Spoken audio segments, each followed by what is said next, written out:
Hi guys, so if I don't sound as upbeat and stuff right now, it's because I'm quite pissed off. People keep interrupting me and bothering the shit out of me. I'm trying to make this video now for the fifth bloody time. Actually, this is the sixth, sorry. With them not understanding that I have a set amount of time to do this because the power's going to be out in a little bit because of a few circumstances.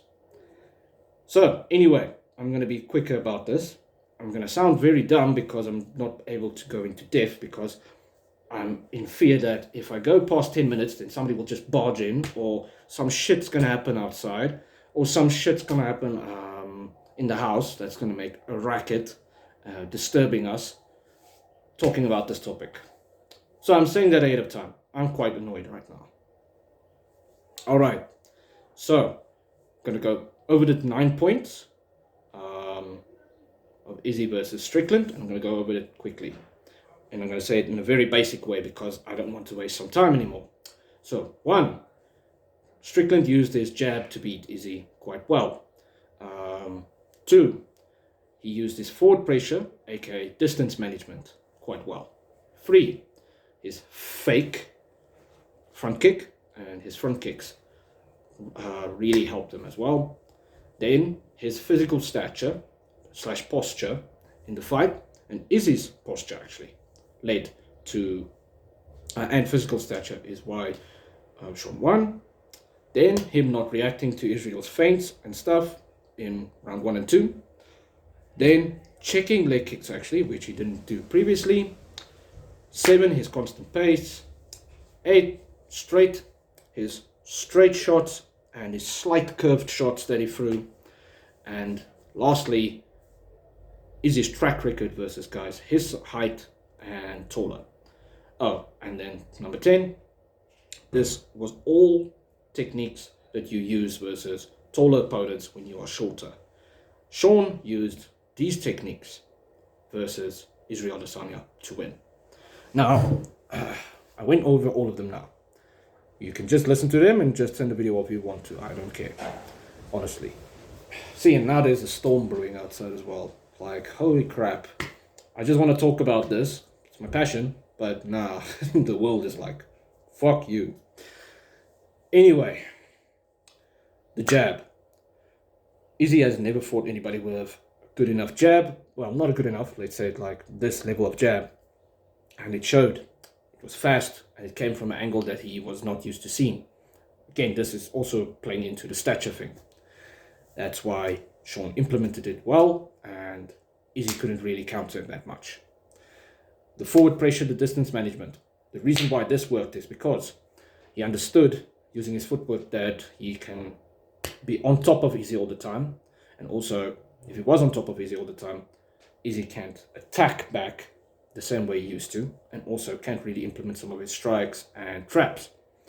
Also, Izzy's pendulum head movement meant he can catch Izzy when he was moving in a certain direction.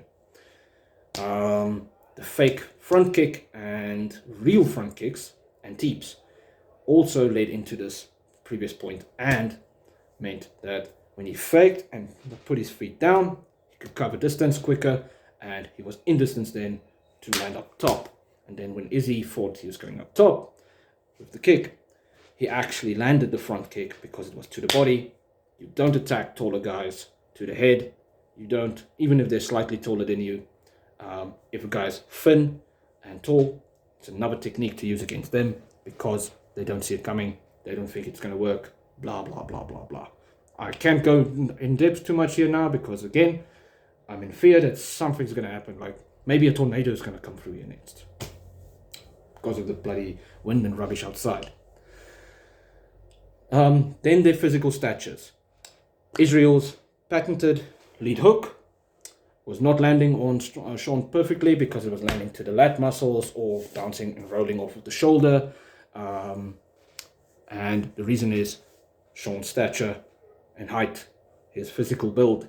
He used it perfectly. He knew this.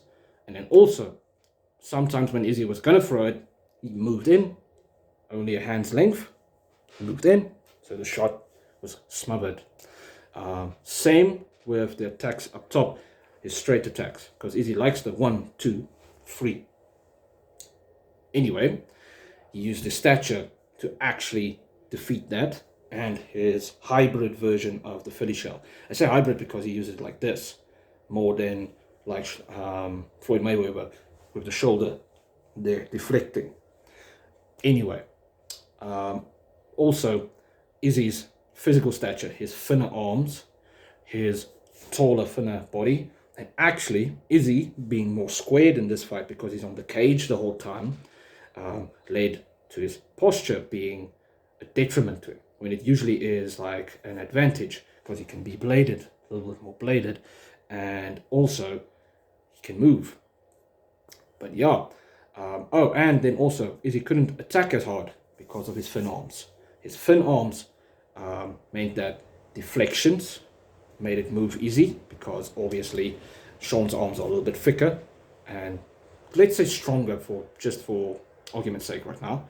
But the point is, because of this, Izzy couldn't land hard enough because he was not landing cleanly. Now, a guy with thick, explosive thick arms, explosive punches that lands off, like even if he lands weirdly on you, still damages you. Izzy couldn't attack like that. He couldn't.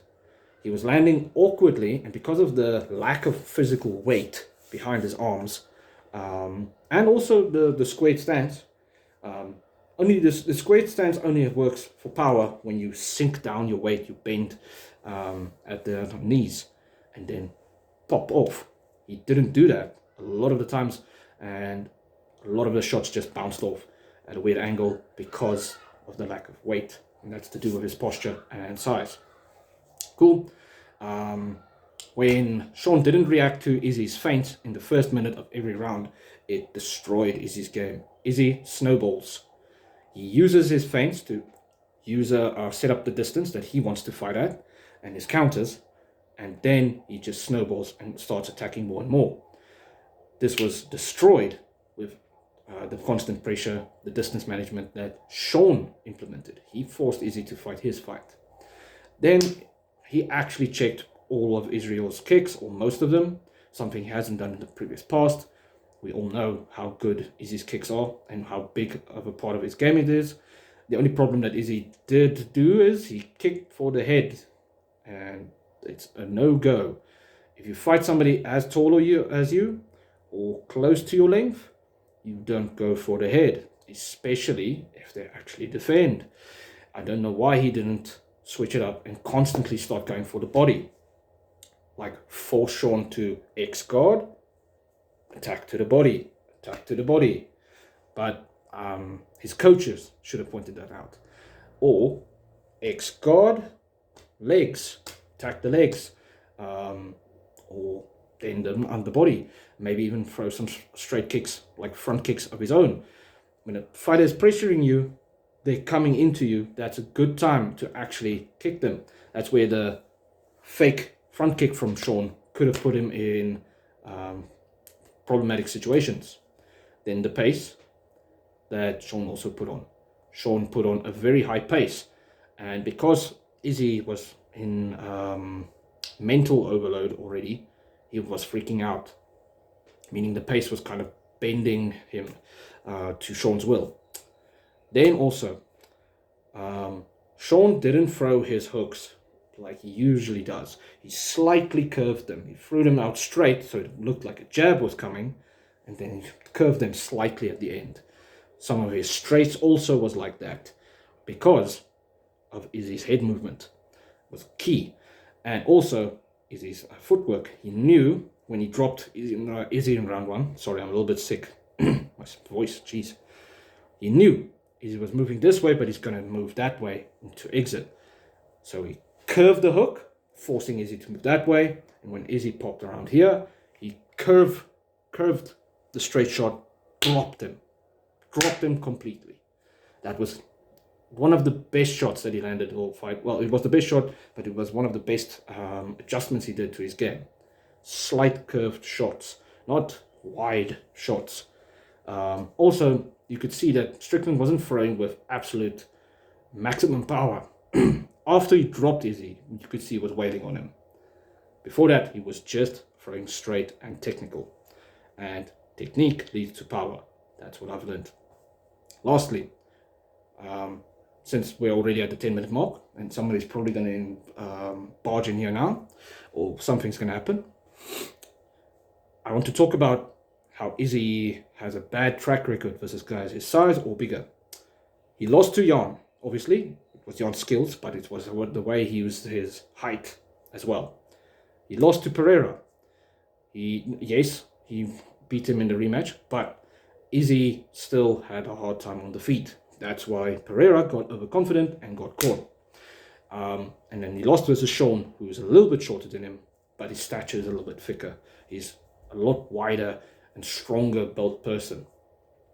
This, with the weight guard and 99% his skills, Sean's skills, is why Izzy lost. I can go more in depth, like a million more things, but I'm just going to share it like this in this as fast as possible way, because yeah, I have a headache right now because of all this bullshit that's happening around me and people not understanding and other shit happening. So yeah, guys, I'm going to say goodbye. I hope you guys actually condensed this all and understood it. And yeah, this is everything I saw in the short time that I watched the fight, because I didn't rewatch it. This is on one watch and I noticed all of this stuff. So yeah, I hope you guys have a good day. And I'm going to go drink some coffee and try and calm down right now. I'm going to try and make another video later today after the power situation is sorted. But yeah, cheers.